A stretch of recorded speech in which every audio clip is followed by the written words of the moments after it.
A'udzu billahi minasyaitonir rajim. Bismillahirrahmanirrahim. Assalamualaikum warahmatullahi wabarakatuh. Waalaikumsalam warahmatullahi wabarakatuh.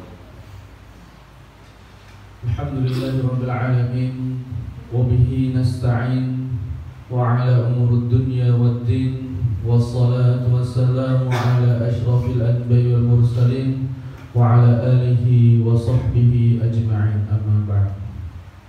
Alhamdulillah, puji syukur kita panjatkan kepada Allah SWT yang senantiasa memberikan kita nikmat, terutama nikmat iman serta nikmat kesehatan, sehingga kita semua dapat berkumpul kembali di masjid dan insyaallah barokah.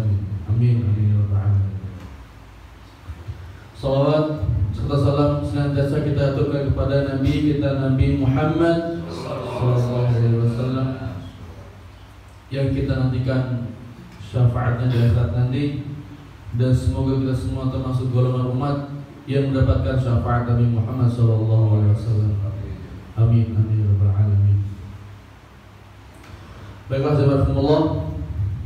Insyaallah pada kesempatan kali ini kita akan kembali membahas tentang kisah-kisah hidup seseorang yang telah dijanjikan Allah itu surga.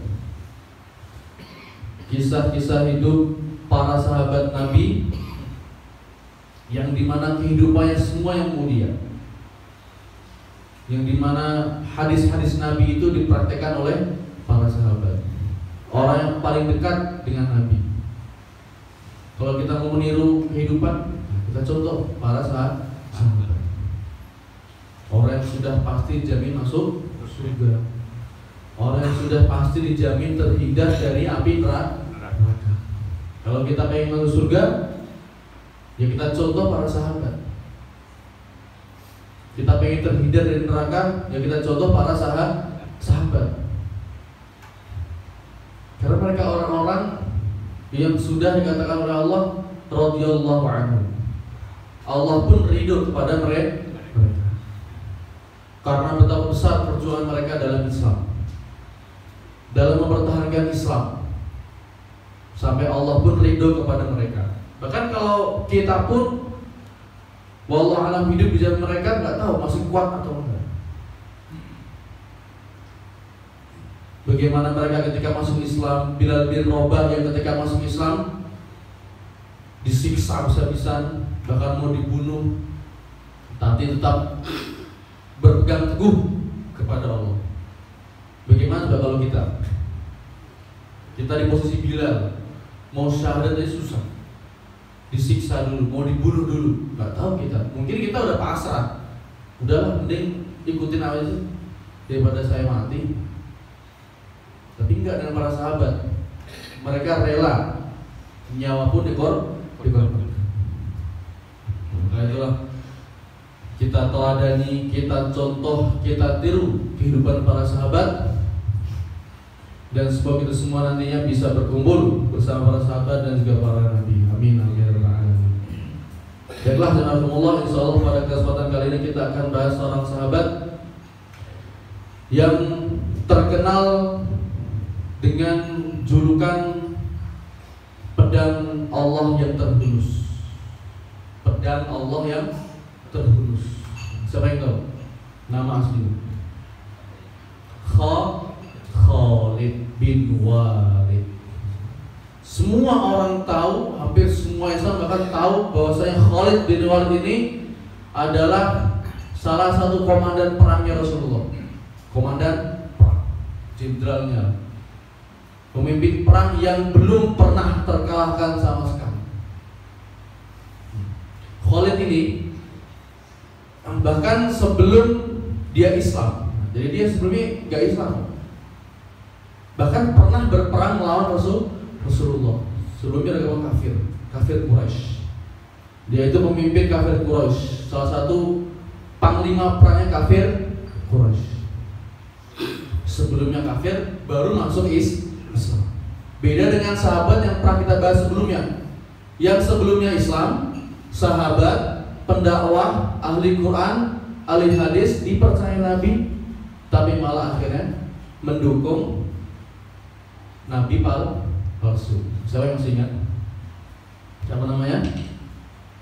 Ar-Rajal bin Unfuwah, seorang sahabat yang dulunya bertakwa kepada Allah dan nabinya, ahli agama, ahli Quran, ahli hadis, tapi malah akhirnya jadi kafir. Berbeda dengan namanya Khalid ini. Khalid dulu yang benar-benar menentang Rasulullah, benar-benar benci dengan Islam, tapi di akhir hayatnya dia memeluk Islam, bahkan menjadi komandan perangnya Islam. Bahkan Rasulullah pun mengakui kekuatannya Khalid. Semua orang Islam mengakui betapa kuatnya Khalid ini. Semua mengakui, bahkan sebelum Islam tahu semua Khalid itu kuat banget. Makanya kalau dia masuk Islam, Islam itu menjadi kuat. Dia memiliki ciri bajunya itu berkancingkan emas dan mahkotanya di kepalanya bertahtakan berlian. Jadi ciri-ciri panglimanya dia itu bajunya itu berkancingkan emas sebelum Islam. Ketika berperang melawan Rasulullah, bajunya itu berkancingkan emas dan mahkotanya itu ada berlian. Itu Khalid. Saking gagahnya dia, saking garangnya, saking kuatnya dia. Dia memiliki ayah yang bernama, siapa nama ayahnya Khalid? Walid. Khalid bin Walid. Namanya Walid. Makanya sebelum masuk Islam, Walid ini ayahnya Khalid, rumahnya Walid itu menjadi markas, menjadi markas kafir Quraisy. Abu Lahab, Uqbah bin Mu'aid dan yang lain-lain itu berkumpulnya di mana? Rumahnya Walid. Ngapain? Merencanakan sesuatu untuk menghancurkan Nabi Muhammad. Mereka berunding di situ. Kok ada agama Islam nih, agama baru yang dibawa oleh Muhammad? Langsunglah mereka di situ mengumpulkan fitnah-fitnah, merencanakan segala suatu kejahatan untuk membunuh Rasulullah. Itu di rumahnya Walid, di rumahnya Khalid bin Walid juga, jadi markas juga. Mereka di situ terlihat begitu besar perannya Walid dan juga Khalid. Peran ayah dan anaknya begitu besar dalam kafir Quraisy, sampai rumahnya pun jadikan markas untuk melawan Rasulullah. Jadi ketika perang melawan Rasulullah, Khalid pernah berperang melawan Rasulullah itu ketika perang. Ada yang tahu perang apa? Perang apa? Perang Uhud. Perang Uhud. Perang Uhud. Di situ ketika itu Nabi Muhammad berperang melawan kafir Quraisy dan salah satu panglimanya itu Khalid bin Walid. Khalid bin Walid itu dia memimpin pasukan kuda. Dan di situ juga banyak dari sahabat-sahabat Nabi, banyak dari orang-orang Muslim, para mujahid wafat, gugur, dan banyak juga yang dibunuh oleh Khalid. Banyak banget dibunuh. Ketika itu para pasukan pemanah yang di atas gunung karena sibuk dengan harta turun gunung mengambil harta. Karena kafir Quraisy itu sudah kalah seharusnya, sudah hampir kalah dengan Islam. Tapi pasukan pemanah yang sibuk dengan harta turun gunung ngambil harta. Dan di situ ada Khalid bersama pasukan berkudanya yang masih siap, masih kuat perang. Diseranglah dari belakang pasukan itu. Dari situ semua umat Muslim hampir kalah, dibunuh oleh namanya Khalid. Kita bisa tahu Khalid ini sebelum Islam benar-benar benci Islam, benar-benar memerangi Islam. Bahkan banyak para sahabat yang gugur di tangannya Khalid.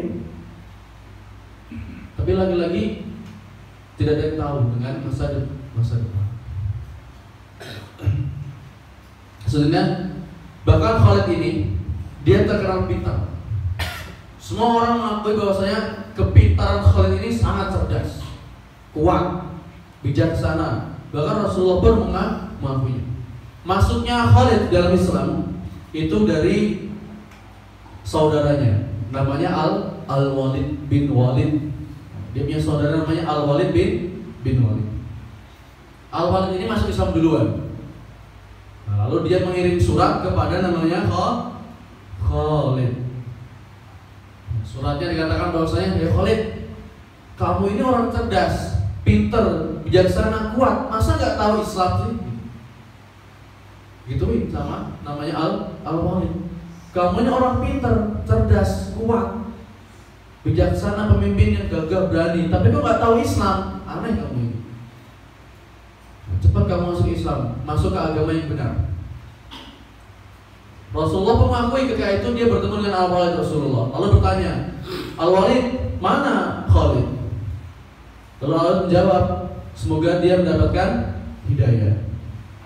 Nah, Rasulullah heran, kok bisa sih seorang Khalid, orang cerdas, pinter, kuat, bijaksana, semua ada dalam dirinya, kok nggak tahu Islam? Kok nggak kenal dengan namanya Islam? Kok bisa seorang Khalid panglima perang itu nggak tahu dengan namanya Islam, nggak tahu mana yang baik dan mana yang buruk? Heran juga Rasulullah. Rasulullah mengakuinya, Ustaz itu cerdas, pinter, kuat, panglima yang nggak pernah kalah. Bahkan sebelum Islam pun nggak pernah kalah. Nah, setelah Khalid ini menerima surat dari adiknya tadi, dari saudaranya Al-Walid, dan dia tahu apa yang dikatakan Rasulullah oleh Nabi Muhammad, dia penasaran. Akhirnya dia dalam suatu riwayat dikatakan dia pengen masuk Islam, tapi malu. Bayangin panglima perang, istilahnya pimpinan perang, jenderal, yang di bawahnya itu banyak pasukan kafir Quraisy. Masa pemimpinnya tiba-tiba masuk Islam? Nah, kayak dia malu, Pak. Makanya ketika itu dia mau pergi untuk menemui Rasulullah menggunakan topeng. Dan mereka katakan dia menggunakan topeng. Naik kuda pergi untuk menemui Rasulullah. Nah, ketika berada di perjalanan, ketika dekat dengan Rasulullah, beliau bertemu dengan namanya Bilal bin Rabah. Nah, bertemu dengan Bilal bin Rabah. Dia melihat, ini seorang budak, kok bisa melafalkan lafal Arab yang bagus. Ketika itu Bilal bin Rabah melafalkan Al-Quran. Dia sedang berdakwah, mengajari teman-temannya Al-Quran. Dia kaget, tuh ini budak kok bisa. Sedangkan dulu baca tulis pun jarang, apalagi budak. Khalid pun heran, loh kok ini bisa si budak ini? Kok bisa baca tulis? Bacanya bagus, bahasanya bagus. Wah, ini ada yang gak benar dengan Islam. Dia pun mau menemui Rasulullah. Ketika mau menemui Rasulullah dengan topengnya itu, dia bertemu dengan Ali bin Abi Thalib. Nah, seorang Ali bin Abi Thalib yang terkenal cerdas juga, pintar juga, gagah juga, berani juga, sama kayak Khalid persis. Dia mengetahui dong, kalau yang bertopeng itu bukan orang biasa. Dia tahu, ini gerak-geriknya bukan orang biasa ini. Lalu tanya, wahai orang bertopeng, bukalah topengmu. Kalau kamu memang datang ke sini baik-baik, saya akan menerima baik-baik. Tapi kalau kamu ke sini berniat buruk, saya akan berniat buruk juga kepada kamu. Nah, Khalid gak mau dong melawan Ali bin Abi Thalib terkenal ganas kalau ketika perang. Dibuka topengnya, saya ingin bertemu dengan Rasulullah. Mana? Saya ingin masuk Islam. Ali kaget. Khalid, panglima perang kafir Quraisy, gak pernah kalah, tiba-tiba masuk Islam. Langsung Ali bin Abi Thalib punya sorban hijau besar. Langsung ketika bertemu Rasulullah dibentangkan untuk penghormatan Khalid. Ketika Khalid bertemu dengan Nabi Muhammad, langsung dia mengatakan bahwasanya, ya Rasulullah, Islamkan saya. Khalid langsung pengen masuk Islam. Ketika itu langsung Rasulullah mengajarkan syahadat kepada Khalid. Setelah masuk Islam, Khalid pun ingin menyerahkan semua pakaian yang diperkancikan emas, terus juga mahkota berliannya kepada Rasulullah. Diserahkan semuanya. Ketika pedang ingin diserahkan Rasulullah juga, karena dia benar-benar ingin tobat, benar-benar ingin masuk Islam. Semua yang diserahkan Rasulullah. Rasulullah mengatakan, jangan, pedangmu jangan. Kalau baju berlian masih bisa, pedangmu jangan. Karena kamu ini panglima perang. Karena nantinya kamu akan yang membasmi kafir Quraisy. Rasulullah tahu bahwasanya Khalid bin Walid ini jago dalam berperang.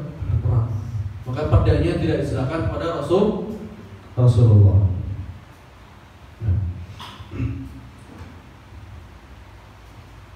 Bahkan ketika setelah masuk Islam, dikatakan dalam suatu riwayat, Khalid bin Walid ini belum pernah kalah dalam peperangan. Sama sekali belum pernah kalah. Sampai wafatnya belum pernah kalah. Bahkan dia wafat pun tidak dalam peperangan, sakit. Jadi belum pernah kalah di seorang Khalid ini. Maka mendapatkan julukan pedang Allah yang terhunus, Saifullah. Kalau kita dengar seorang sahabat yang mendapatkan julukan Saifullah, berarti Khalid, pedangnya Allah yang terhunus. Karena begitu besar jasa dia dalam Islam, dalam perang khususnya. Itu Khalid. Bahkan ada beberapa riwayat dikatakan oleh Rasulullah tentang Khalid ini. Jadi keistimewaan seorang Khalid. Yang utama Rasulullah SAW bersabda, jangan sakiti Khalid, karena sesungguhnya ia adalah pedang di antara pedang-pedang Allah yang dihunuskan pada orang-orang kafir. Itu yang pertama, bahwasanya Rasulullah menyuruh para sahabat, menyuruh pada seorang muslim untuk jangan menyakiti Khalid. Pastinya kalau orang sahabat dulu, orang-orang muslim dulu dendam kan dengan Khalid. Dendam kan. Khalid panglima perang yang pernah membunuh para mujahid Islam, terus tiba-tiba masuk Islam. Pasti orang-orang muslim dulu, wah ini Khalid kok ingin balas dendam rasanya. Maka Rasulullah bersabda bahwasanya jangan ada yang menyakiti Khalid, karena dia itu termasuk dari pedang di antara pedang-pedang Allah yang dihunuskan kepada orang-orang kafir. Selanjutnya, sabda Rasulullah, sebaik-baik hamba Allah dan saudara dekat adalah Khalid bin Walid. Khalid bin Walid adalah pedang di antara pedang-pedangnya Allah. Itu yang kedua, bahasanya keistimewaan seorang Khalid. Dia seorang hamba Allah yang baik dan juga baik untuk dijadikan sebagai saudara dekat. Itu beberapa keistimewaan seorang Khalid yang dijabarkan oleh Rasulullah SAW. Bahkan ketika wafat pun dia itu tidak dalam keadaan perang. Bahkan dia menyesal, kok saya ini udah perang, sering perang, hampir seluruh kehidupan saya ini perang, tapi kok saya malah mati dalam keadaan sakit. Jadi sebelum dia wafat, dia mengatakan bahwasanya aku telah turut serta dalam 100 perang atau perang lebih demikian. Tidak ada satu jengkal pun di tubuhku kecuali terdapat bekas luka, puluhan pedang. Jadi semua badannya itu sudah penuh dengan luka-luka, entah pedang, tombak, semuanya ada. Lengkap dalam tubuhnya itu, panah, nancep, semua pernah Khalid, tapi belum pernah kalah. Lalu dia mengatakan, namun lihatlah aku sekarang, aku wafat di atas tempat tidurku. Maka janganlah mata ini terpejam atau wafat sebagaimana terpejamnya mata orang-orang penakut. Maka dia menyesal, kok saya ini gak mati dalam medan perang? Kok saya gak mati, malah matinya di atas kasur. Sama Khalid, gimana gak nyesal juga?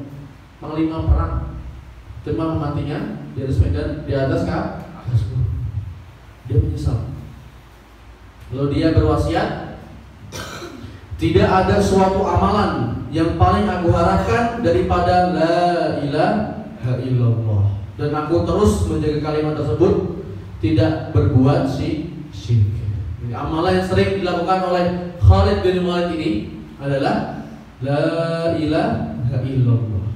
Itu amalan yang dilakukan oleh Khalid. Maka kalau kita ingin menjadi seperti Khalid, kuat, pintar, cerdas, nggak pernah terkalahkan, kita tiru Khalid. Kita tiru amalannya Khalid. Selalu mengucapkan la ilaha illallah.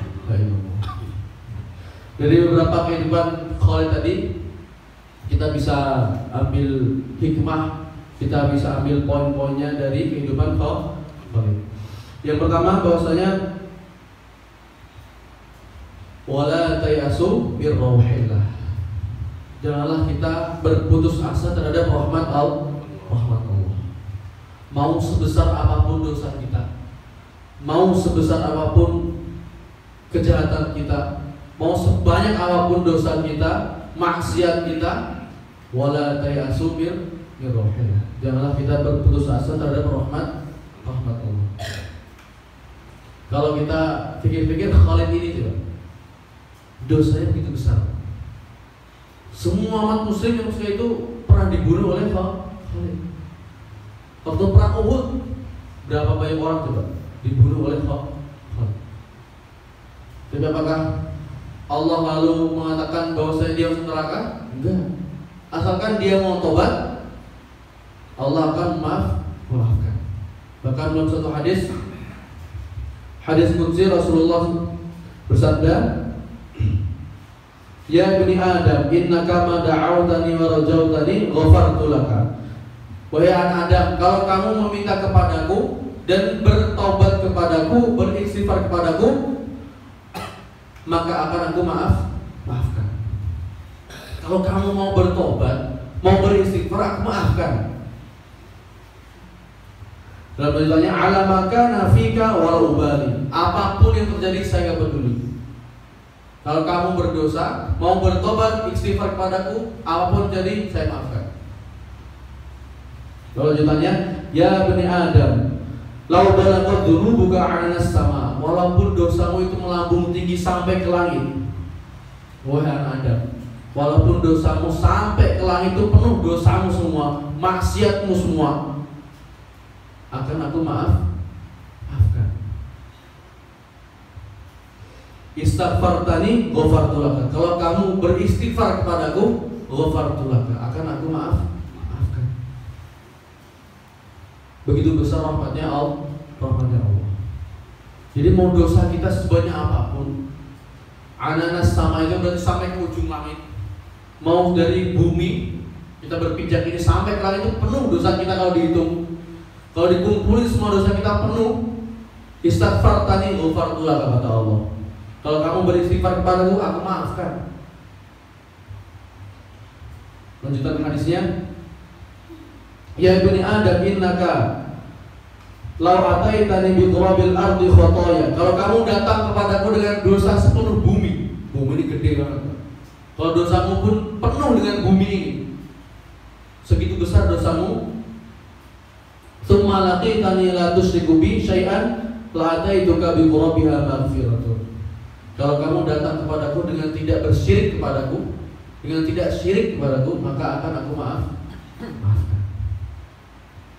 Dari hadis ini kita bisa paham bahwasanya rahmat Allah itu begitu besar. Mau sebesar apapun dosa kita, kalau kita sandingkan dengan rahmat Allah, gak ada apa-apanya, Pak. Bahkan Imam Syafi'i mengatakan bahwasanya kulihat dosa-dosaku seakan begitu besar, tapi saat kusandingkan dengan ampunanmu, ternyata ampunanmu jauh lebih besar. Imam Syafi'i mengatakan bahwasanya dia mengakui dosa-dosanya begitu besar, dosanya begitu banyak, tapi ketika disandingkan dengan rahmatnya Allah, disandingkan dengan ampunannya Allah, lebih besar ampunannya Allah Subhanahu wa ta'ala. Seorang Khalid yang dulunya benar-benar sering membunuh umat muslim, yang benci Islam, tapi apakah Allah mengatakan kamu neraka? Enggak. Asalkan mau beristighfar kepadaku, bertobat kepadaku, ghafartu laka, kamu akan saya maafkan. Jadi gak ada namanya dosa kita, wah gede banget dosa saya ini, gak pantas saya ke masjid. Kalau ngomong itu semua, masjid kosong. Mau sebesar apapun dosa kita, Nggak ada yang melarang kita untuk pergi ke masjid. Nah, bahkan pernah dalam saudara cerita tentang seorang pemuda yang membunuh 100 orang. Yang pertama 99. Lalu dia datang ke seorang kiai, seorang ustaz, lalu bertanya, "Ya ustaz, saya sudah membunuh 99 orang. Apakah saya bisa bertobat?" Saya jawab, "Gak bisa. Neraka kamu." Marah dong. Nah begitu orang mau tobat malah digituin, dibunuh sekalian, genep 100. Nyari lagi dia ustaz, datang lagi ustaz lainnya, "Ustaz, saya ini udah bunuh 100 orang." Ustaznya ustaz lagi dia bunuh. "Apakah saya bisa masuk Islam? Apakah bisa masuk surga?" kata dia. Ustaz menjawab, "Bisa. Ampunan Allah begitu besar. Bisa, asalkan kamu mau tobat." Akhirnya pemuda itu berhijrah dan wafat di tengah perjalanan. Dan dia pun masuk surga. Jadi begitu besar ampunan Allah, Pak. Mau sebesar apapun dosa kita, jika disandingkan dengan ampunan Allah, kalah. Tetap besar ampunan Allah. Asalkan kita mau nggak tobat itu. Kita mau nggak mengakui kesalahan kita. Karena ada orang sombong, udah salah sombong lagi, udah dosa sombong lagi. Tinggal minta maaf, apa susahnya coba? Tinggal beristighfar kepada Allah, apa susahnya? Tapi ada yang sombong, gak ngerasa bersalah, gak ngerasa berdosa. "Oh, ngapain saya minta maaf, saya bener." Padahal dia sadar bahwa dia itu berbuat dosa. Dan karena keangkuhannya, dia enggan untuk bertobat kepada Allah.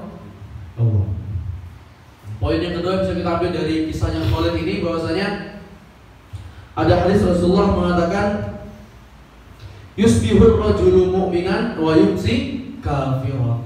Di akhir zaman nanti bahwasanya ada orang-orang yang dimana paginya dia beriman, sorenya bisa kafir.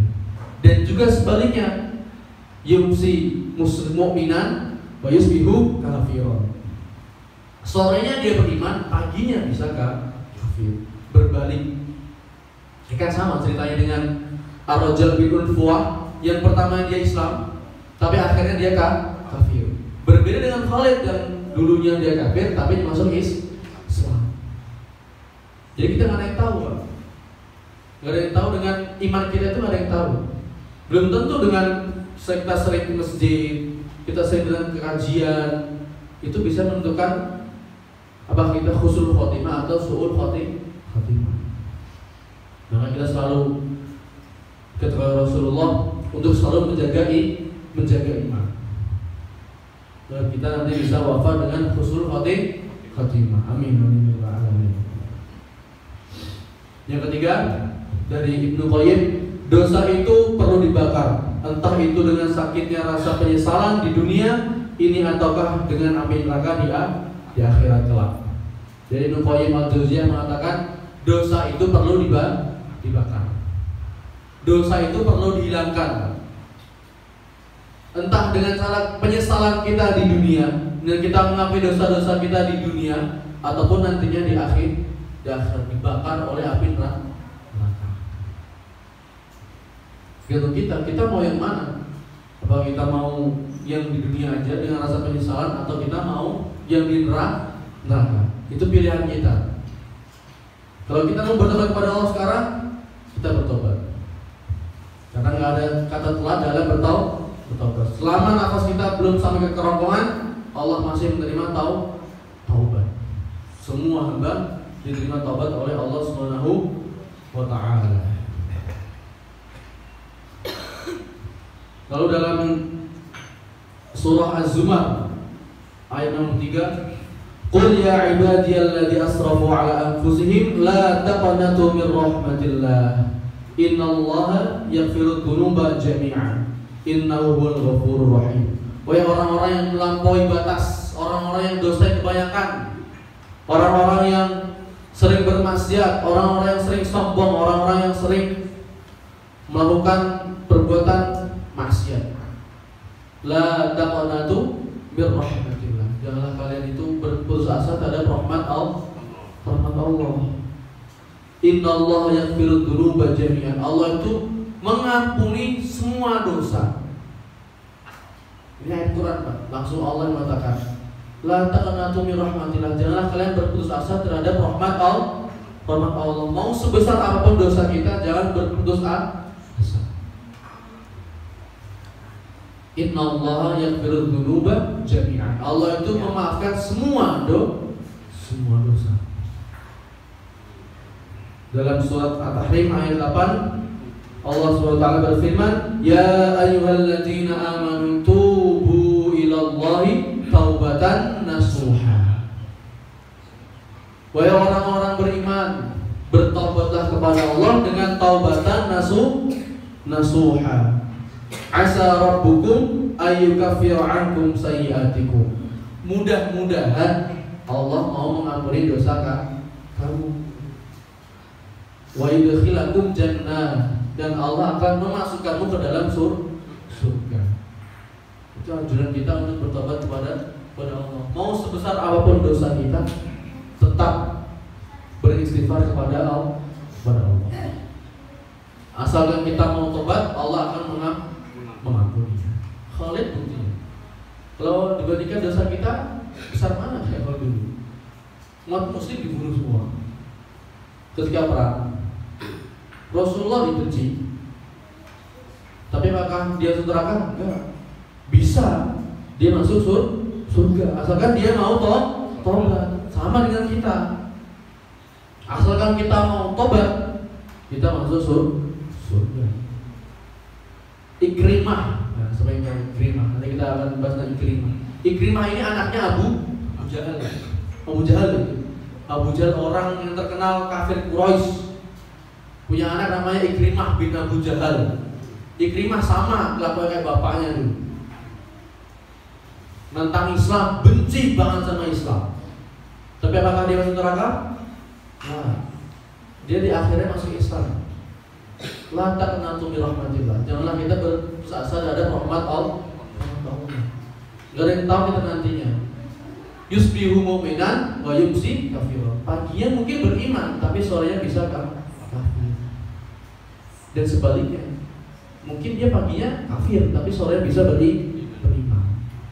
Itulah yang kita dianjurkan untuk selalu mengetes iman kita. Iman lagi kendor, kan iman naik turun. Kadang iman naik, kadang iman turun, kadang juga datar-datar aja. Nah, ketika naik, ketika sedang semangat-semangatnya kajian, semangat-semangatnya ibadah, kita gaspol. Kita semua ibadah lakukan, semua kajian datang. Tapi ketika turun, kita perlu ngecas. Ngecasnya dengan apa? Dengan datang kajian. Itu benar, Pak. Ketika iman sedang turun, benar-benar kok malas ya sholat, malas ke masjid, malas ngaji, itu perlu dicas. Tandanya low baterai, udah mulai habis. Daripada terlobet, mati, jadi keluar dari Islam, mending dicas. Dicasnya dengan mendengarkan kajian-kajian, mendengarkan ayat-ayat Al-Quran, itu ngecasnya. Kalau lagi udah full, baru kita pakai. Kita ke masjid terus, kita tahajud, kita ada kajian, kita ngaji. Ketika lobet, cas lagi. Itu iman. Naik tuh, naik turun. Normal. Ya kalau iman tinggi terus nggak pernah turun, nggak normal. Malaikat. Kita ini manusia biasa yang punya nafsu, punya iman. Dua-duanya ada. Maka kenapa kok manusia itu dikatakan sebagai derajatnya lebih tinggi daripada malaikat? Kok bisa? Ya bisa karena manusia punya semua. Iman ada, nafsu ada. Kalau malaikat iman tok, nggak punya nafsu. Kalau hewan punya nafsu tok. Maka derajatnya hewan, malaikat dan juga manusia. Karena manusia punya derajat lebih tinggi, punya hawa nafsu dan iman, punya dua-duanya. Kalau mereka bisa mengatur dua-duanya, maka mereka memiliki derajat lebih tinggi daripada malaikat. Wallahu a'lam bishawab. Itulah tentang kisah seorang sahabat yang bernama Khalid bin Walid yang sebelumnya benar-benar menentang Islam, tapi akhirnya masuk Islam, bahkan menjadi sahabat, bahkan dijadikan oleh surga. Wallahu a'lam bishawab. Semoga kita bisa mengambil hikmah kehidupan dari Khalid dan kita bisa menerapkan dalam kehidupan kita, karena inti dari ilmu pengetahuan itu bagaimana kita mempraktekkan dalam kehidupan. Karena kalau masih dalam pengetahuan kita itu masih pengetahuan, belum ilmu. Baru kalau udah ilmu itu sudah dipraktekkan dalam kehidupan kita. Dan semoga kita semua termasuk golongan umat yang mendapat syafaat Nabi Muhammad, dan semoga kita semua nanti bisa berkumpul bersama para sahabat dan juga Nabi Muhammad SAW di akhir nanti. Amin amin ya rabbal alamin. Terakhir, almarhum ma'aman ahabba. Seorang itu akan berkumpul bersama orang-orang yang dia cintai. Kalau kita cinta Nabi, insya Allah kita akan berkumpul dengan Nabi. Tapi kalau yang kita cintai selain Nabi, ya itu yang kita kumpulkan. Mereka yang akan bersama kita. Wallahu a'lam. Hadza minni astaghfirukum syukran. Wassalamualaikum warahmatullahi wabarakatuh.